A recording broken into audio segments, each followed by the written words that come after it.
ಮೂಳೆಗಳು ಸಿಕ್ಕಿದೆ. ಓರ್ವ ವ್ಯಕ್ತಿದಲ್ಲ, ಒಂದು ಸುಮಾರು 4-5 ಜನದ ವ್ಯಕ್ತಿಗಳದ್ದು ಆ ಮೂಳೆಗಳು ಅಂತ ಹೇಳ್ತಾ ಇದ್ದಾರೆ. ಸೊ ನಿನ್ನೆವರೆಗೂ ಭೀಮನ್ ಬಗ್ಗೆ ತುಂಬಾ ಅನುಮಾನ ಆಯಿತು ಎಲ್ಲರ ಮೇಲೂ. ಹೌದು ಮೀಡಿಯಾಗಳಲ್ಲೇ ಅವನು ಬುರುಡೆದಾಸ, ಪುಷ್ಪಟಕಿ ತರ ಅಂತ ಅವನ್ನ ಲೇವಡಿ ಮಾಡ್ತಾ ಇದ್ರು. ಹೌದು ನಿನ್ನೆ ಸಿಕ್ಕದ ಮೇಲೆ ಇಡೀ ಸರ್ಕಾರ SIT ಆಕ್ಟಿವ್ ಆಗಿದೆ ತುಂಬಾನೇ. ಹೌದು. ಇದ್ರ ಬಗ್ಗೆ ನಿಮ್ಗೇನು ಅನ್ಸುತ್ತೆ ಸರ್? ಇದ್ರ ಬಗ್ಗೆ ಏನು ಇನ್ನೂ ಅಭಿಪ್ರಾಯ ತಿಳಿಬೇಕು. ಮುಂಚೆ ಅದುವರೆಗೂ SIT ಅವರು ಇದು ಮಾಡಿದ್ರು, 2 ದಿವಸ ಯಾವುದೇ ವಿಧವಾದಂಥ ಇದು ಸಿಕ್ಕಿರಲಿಲ್ಲ, ಕ್ಲೂ ಸಿಕ್ಕಿರಲಿಲ್ಲ. ಇವತ್ತು ನ್ಯೂಸಲ್ಲಿ ನೋಡಿದಾಗ ಈ ಥರ 6 ಅಸ್ಥಿಪಂಜರಗಳು ಸಿಕ್ಕಿದವೆ ಅಂತ ತಿಳಿತಾ ಇದೆ. ಇದರ ಸತ್ಯಾಸತ್ಯತೆ SIT ಅವರು ಎಲ್ಲ ಕೂಲಂಕುಷವಾಗಿ ಪರಿಶೀಲನೆ ಮಾಡಿ ಇನ್ನೂ 13 ಸ್ಥಳಗಳನ್ನು ಅವರು ಗುರುತು ಮಾಡಿದ್ದಾರೆ.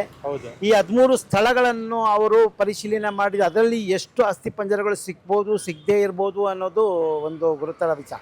ಸುಮಾರು ಹೆಣಗಳು ಊತಿದ್ದಾರೆ ಅಂತ ಒಂದು ಇದಿದೆ. ಇದು ಧರ್ಮಸ್ಥಳದ ಪವಿತ್ರತೆಯನ್ನು ಕಾಪಾಡೋ ದೃಷ್ಟಿಯಿಂದ ಇದನ್ನ ಮಾಡಬೇಕು ಅಂತ ಇದು ಮಾಡ್ತಾ ಇದ್ದಾರೆ. ಇದರಲ್ಲಿ ಸತ್ಯಾಸತ್ಯತೆ ತಿಳಿಬೇಕು. ಇದರಲ್ಲಿ ಧರ್ಮಸ್ಥಳದ ಇದಿದೆಯಾ ಅಥವಾ ಬೇರೆಯವರ ಕೈವಾಡ ಇದೆಯಾ ಅಥವಾ ಬೇರೆಯವರ ಇದಿದೆಯಾ ಗೊತ್ತಾಗ್ತಾ ಇಲ್ಲ. ಇದೆಲ್ಲ ಕೂಲಂಕುಷವಾಗಿ ಪರಿಶೀಲನೆ ಮಾಡಿ ಅದು ಧರ್ಮಸ್ಥಳದ ಪವಿತ್ರೆಯನ್ನು ಕಾಪಾಡಬೇಕು, ಆಮೇಲೆ ಧರ್ಮಸ್ಥಳದ ಇದನ್ನು ಕಾಪಾಡಬೇಕು ಅಂತ ನಾವು ಎಲ್ಲ ಮನವಿ ಮಾಡ್ಕೊಳ್ತಾ ಇದ್ದೀವಿ. SIT ಅವರು ಇನ್ನೂ ಇದನ್ನು ನಿಗೂಢತೆಯನ್ನು ಕೂಲಂಕುಷವಾಗಿ ಪರಿಸ್ಥಿತಿ ಇನ್ನೂ 13 ಸ್ಥಳಗಳನ್ನು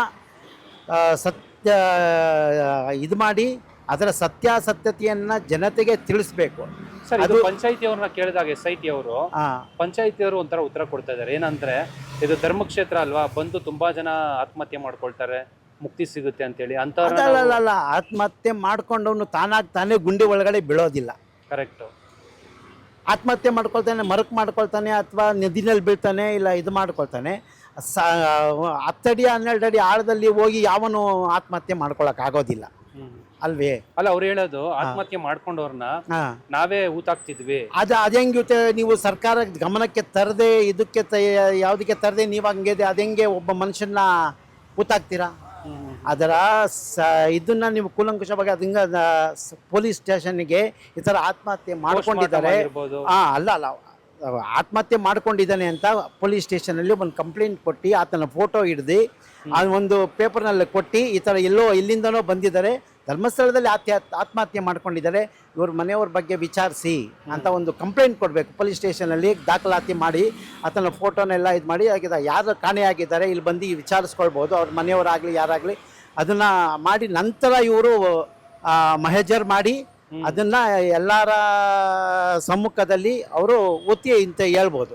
ದಾಖಲೆಗಳು ಇದು ಯಾವುದು ದಾಖಲೆಗಳಿಲ್ಲದೆ ಎಲ್ಲೇ ಊತಾಕ್ಬಿಟ್ಟಿದ್ದಾರೆ, ಎಲ್ಲಿಂದಲೋ ಬಂದರು ಆತ್ಮಹತ್ಯೆ ಮಾಡ್ಕೊಂಡ್ಬಿಟ್ರು, ಇಲ್ಲಿ ಸತ್ತೋಗ್ಬಿಟ್ರು, ನಾವು ಊತ್ಬಿಟ್ರಿ ಅನ್ನೋದು ಅದು ಸಮಂಜಸವಲ್ಲ. ಸುಳ್ಳು ಹೇಳ್ತಾ ಇರ್ಬೋದು, ಅದನ್ನ ಸುಳ್ಳು ಹೇಳ್ತಾರೆ ಬಿಡ್ತಾರೆ, ಅದು ನಂತರ ಪ್ರಶ್ನೆ. ಅದು ಫಸ್ಟ್ ಮೆಹಜರ್ ಮಾಡಬೇಕಾಗಿರೋದು ಅದು ಒಂದು ಸರ್ಕಾರಕ್ಕೆ ಅಥವಾ ಪೊಲೀಸ್ ಇಲಾಖೆಗೆ ತಿಳಿಸ್ಬೇಕಾಗಿರೋದಂಥದ್ದು ಅವ್ರಿಗೆ ಒಂದು ಕರ್ತವ್ಯ. ಯಾರೇ ನಾಗರಿಕರಾಗಲಿ, ಇವಾಗ ಎಲ್ಲೋ ದಾರಿನಲ್ಲಿ ಬಿದ್ದಿರ್ತಾನಪ್ಪ, ಸತ್ತೋಗ್ಬಿಟ್ಟ, ಅವಾಗ ಏನು ಮಾಡ್ತಾರಲ್ಲ ನಾಗರಿಕರು, ಅಯ್ಯೋ ಯಾರೋ ಸತ್ತೋಗ್ಬಿಟ್ಟಿದ್ದಾರೆ ಸರ್, ಇವಾಗ ಪೊಲೀಸವ್ರಿಗೆ ಇನ್ಫಾರ್ಮ್ ಮಾಡ್ತಾರೆ. ಸೊ ಪೊಲೀಸವ್ರು ಬರ್ತಾರೆ, ಮೆಹಜರ್ ಮಾಡ್ತಾರೆ, ಯಾರು ಇವನು ಇವನು ಫೋಟೋ ಹಿಡ್ದು ಅವನ್ನ ಇದರಲ್ಲಿ ಹಾಕ್ತಾರೆ. ಅವನ ಸಂಬಂಧಿಕರು ಇದರ ಇಲ್ವಾ, ಅವನ ಅನಾಥನ ಏನು ಅನಾಥ ಶವನ ಇದು ಅಂತ ಬಂದು ಮಾಡಿ ಅದಕ್ಕೆ ಒಂದು ಇದು ಮಾಡ್ತಾರೆ. ಯಾರು ಇಲ್ಲ ಅನಾಥ ಶವ ಅಂತ ಏನು ಮಾಡಿದೆ, ಅನಾಥ ಶವನ ಸರ್ಕಾರಿ ಇದರಲ್ಲಿ ತಗೊಂಡೋಗಿ ಎಲ್ಲನ ಸುಟ್ಟಾಕ್ತಾರೆ, ಇಲ್ಲ ಬುದ್ಧಿ ಮಾಡಿ ಮಾಡ್ತಾರೆ. ಇವ್ರೇನು ಮಾಡಿದಿರಾ ಯಾವುದು ಇಲ್ಲ. ಇವಾಗ ಯಾರು ಆತ್ಮಹತ್ಯೆ ಮಾಡ್ಕೊಂಡ್ಬಿಟ್ರು, ಇಲ್ಲಿ ಬಂದಿದ್ರು, ನಾವೇ ಊತಾಕ್ತೀವಿ ಅನ್ನೋ ಅದು ತಪ್ಪು ಸರ್. ಇವಾಗ ನೋಡಿ 6ನೇ ಪಾಯಿಂಟ್ಗೆ 7-6 ಅಸ್ಥಿ ಭೀಮಾ ಹೇಳೋ ಪ್ರಕಾರ ಇನ್ನು 13 ಪಾಯಿಂಟ್ಗಳಿದಾವೆ. 13 ಪಾಯಿಂಟ್ಗಳು ಎಷ್ಟು ಸಿಕ್ಬೋದೋ 9, 10, 11, 12 ಈ ತರ ಒಂದೊಂದರಲ್ಲಿ 10, 12 ಇದಾವೆ ಅಂತ ಹೇಳಿದ್ರೆ ಇನ್ನು 13 ಪಾಯಿಂಟ್ಗೆ ಎಷ್ಟಾಗುತ್ತೆ? 100 ಚಿಲ್ಲರೆ 100-150 ಹೆಣಗಳು ಸಿಗ್ಬೋದು ಅನ್ನೋ ಮಾಹಿತಿ ಇದೆ. ಅದರಲ್ಲಿ ಸಿಗುತ್ತೋ ಸಿಗೋದಿಲ್ವೋ ನಂತರ ಇದೆಯೋ ಗೊತ್ತಿಲ್ಲ. ಇವಾಗ ಅವರು ಒಂದು ಸರ್ವಿಸ್ ಇದನ್ನು ಓಪನ್ ಮಾಡಿದ್ದಾರೆ, ಹೌದು, ಹೆಲ್ಪ್ ಸೆಂಟರ್. ಸೊ ಅಂದ್ರೆ ಈ ಧರ್ಮಸ್ಥಾನದಲ್ಲಿ ಕಾಣೆ ಆದಂತವರು ಫ್ಯಾಮಿಲಿ ಯಾರು ಕಂಪ್ಲೇಂಟ್ ಕೊಟ್ಟಿಲ್ಲ, ಕೆಲವರು ಕೊಟ್ಟಿದ್ದಾರೆ, ಕೊಡದೇ ಇರೋರು ಇವಾಗ ದೂರು ಕೊಡಿ ಅಂತ ಹೇಳ್ಬಿಟ್ಟು ಹೆಲ್ಪ್ ಆಗ್ಲಿ ಅನ್ಬಿಟ್ಟು ಹೆಲ್ಪ್ ಸೆಂಟರ್ ಓಪನ್ ಮಾಡಿದ್ದಾರೆ.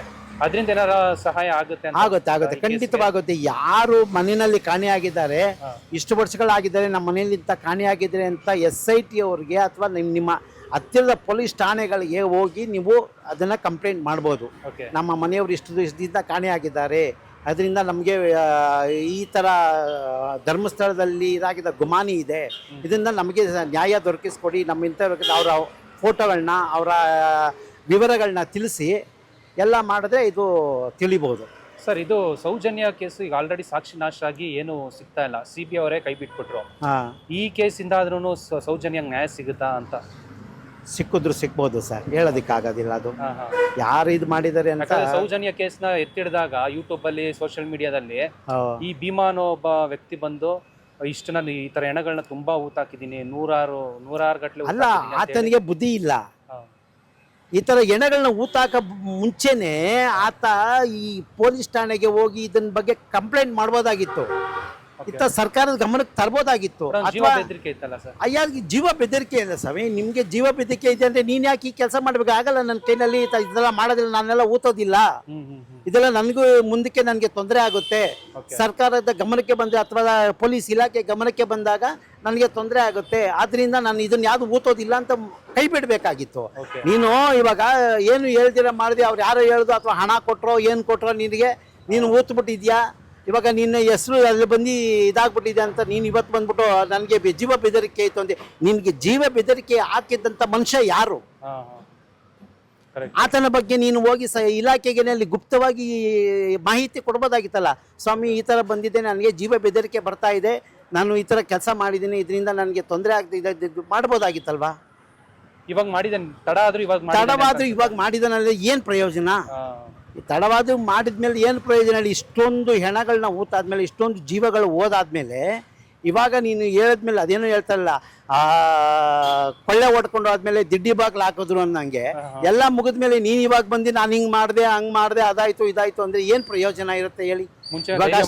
ಮುಂಚೆನೆ ಇದನ್ನ ನೀನು ಧೈರ್ಯ ಮಾಡಿ ಇಲಾಖೆಗೆ ತಿಳಿಸಿ, ನಿನ್ನ ಜೀವನ ನೀನು ಒಂದು ಜೀವಕ್ಕೋಸ್ಕರ ನೂರಾರು ಜೀವಗಳನ್ನ ಬಲಿ ಕೊಟ್ಟ ಅಂತ ಕೆಲಸ ಯಾಕೆ ಮಾಡಬೇಕಾಗಿತ್ತು? ಬಟ್ ಇವಾಗಿರೋ ಸಪೋರ್ಟ್ ಅವನಿಗೆ ಸಿಗ್ತಾ ಇಲ್ವೇನೋ ಅಂತ ಅನ್ಸುತ್ತಲ್ಲ. ಅದು ನಂತರದ ಪ್ರಶ್ನೆ. ಅದು ನಂತರದ ಪ್ರಶ್ನೆ. ನೀನು ಮೊದಲು ಮಾಡಬೇಕಾಗಿರೋದು, ಊತಕ್ಕಿಂತ ಮುಂಚೆ ನೀನು ಮಾಡಬೇಕಾಗಿರೋದು ಏನು ಕೆಲಸ ಅಂತ ಹೇಳಿದ್ರೆ, ನೀನು ಪೊಲೀಸ್ ಇಲಾಖೆಗೆ ಹೋಗಿ ಈ ಥರ ಇನ್ಫಾರ್ಮ್ ಮಾಡಬೇಕಾಗಿತ್ತು. ಈ ಊತ ಸಾರ್ ಈ ಥರ ಮಾಡ್ತಾ ಇದ್ದಾರೆ, ನನಗೆ ಜೀವಕ್ಕೆ ಇದನ್ನು ಊತು ಅಂತ ಹೇಳ್ತಾ ಇದ್ದಾರೆ ಅಂತ ಹೋಗಿ ಇಲಾಖೆಗೆ ನಿನಗೆ ಹೌದು, ನೀನು ಮಾಡಿರೋ ಅದಲ್ಲಿ ಅದೇನು ಹೇಳ್ತಾರೆ ಇಲ್ಲಿ, ತಪ್ಪು ಮಾಡಿದವನ್ಕಿನ್ನ ತಪ್ಪನ್ನ ಮುಚ್ಚಿ ಹಾಕೋನೇ ಅಪರಾಧಿ ಅಂತ. ಆ ಥರ ಆಗಿದೆ ಇವಾಗ. ಅದನ್ನು ಏನು ತನಿಖೆ ನ್ಯಾಯ ಮಾಡಿ ಇವಾಗ ಏನಿದೆ ಕೂಲಂಕುಷವಾಗಿ ವಿಚಾರಿಸಿ SIT ಇನ್ನ ಏನು 13 ಸ್ಥಳಗಳ ಇದೆ, ಗುರುತರ ಸ್ಥಳಗಳಿದೆ, ಅದನ್ನೆಲ್ಲ ಅಗೆದು ಅಲ್ಲಲ್ಲಿ ಏನೇನು ಸಿಗ್ತವೆ ಅದನ್ನೆಲ್ಲ ಮಾಡಿ ಆಯಾ ಇದನ್ನ ಮಾಡಿ ಒಂದು ಧರ್ಮಸ್ಥಳದ ಪವಿತ್ರತೆಯನ್ನು ಕಾಪಾಡಬೇಕು. ಧರ್ಮಸ್ಥಳದಲ್ಲಿ ಯಾವ್ದಾಗಿದೆಯಾ ಬೇರೆಯವರೇ ಮಾಡಿದಾರ, ಅದನ್ನ ಮಾಡಬೇಕಾಗಿದ್ದು ಈ SIT ಇಲಾಖೆ.